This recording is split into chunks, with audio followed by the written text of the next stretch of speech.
Hello, कशा आहात सर्वजण. तर हे बघा, त्रिशा मस्तपैकी जेवण वगैरे केलं आहे त्रिशाने आणि आमचं चाललं आहे टकामका बघणं. आणि हां, तुम्हाला एक महत्त्वाची गोष्ट सांगायची आहे. आज त्रिशाच्या पप्पांना आहे ना, आत्यांनी आहे ना खूप महत्त्वाचं काम दिलं आहे. चला मी तुम्हाला दाखवते ते काय महत्त्वाचं काम करतात ते. इकडे बघा आमची किती भारी गंमत चालली आहे. हां, हे बघा खोबरं किसायचं काम चाललंय आणि मी बसले त्रिशाला घेऊन आणि हे बसले ते इथं खोबरं किसत. तर तुमचा अनुभव कसा आहे खोबरं किसायचं, जर आम्हाला सांगताल का 4 शब्दांमध्ये, म्हणजे 2 शब्दांमध्ये. हां हां, असं धरायचं. हो, आम्ही जाणार आहे, चाललोय. तर तिकडे आत्या आहेत, आत्या मला आवाज देतात आहेत की चल तुला दुकानाला जायचं, आम्हाला जायचं दूध वगैरे आणायला. असं ठेवायचं त्याच्यावर.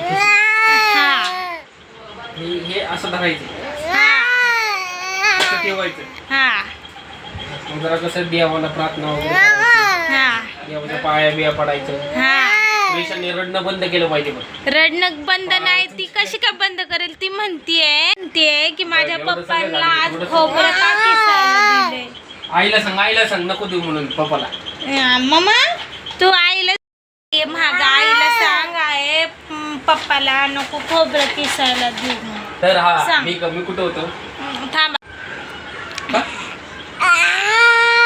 तर इकडे बघा, आता ह्यांनी थोडंफार खोबरं किसलेलं आहे, तर आणखीन आमचं खोबरं किसणं चालूच आहे. आणि आमच्या त्रिशा इकडे ढेकर देतात.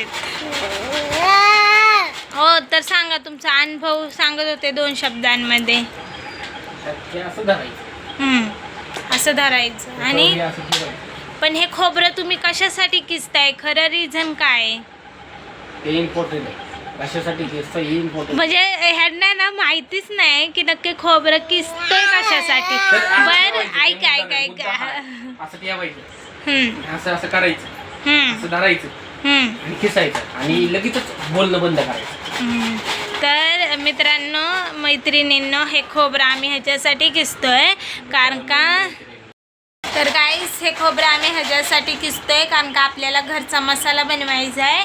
तर आम्ही मध्यंतरी गावाकडे गेलो होतो, तर खूप साऱ्या हिरव्या मिरच्या आणल्यात आहेत आणि खोबरं आणलं आहे, धनं आणलं आहे, आणखीन भरपूर काय काय मसाले आहेत. मला पण एवढं माहिती नाही कारण का हे जे घरचा मसाला आहे आपल्या भाजीत टाकायचा, तो मसाला आत्या बनवणार आहेत, त्याच्यामुळं आणि घरचाच मसाला प्रिपेअर करतो आम्ही. हां, कारण भाजीसाठी तो मसाला बेस्ट आहे.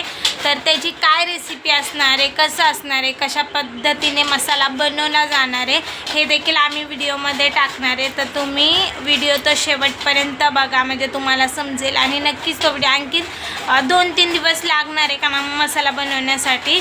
तर आत्तापासूनच आमची तयारी चालू आहे. 2-3 दिवस झाला आम्ही हिरव्या मिरच्या खाली वाळवण्यासाठी टाकतोय, पण ते काय व्हिडिओमध्ये वगैरे दाखवत नाही. तर मग आता त्रिशाचे पप्पा कामावरून आले होते, जेवण वगैरे झाले त्यांचं, त्याच्यामुळंच हे काम त्यांना सांगितलंय.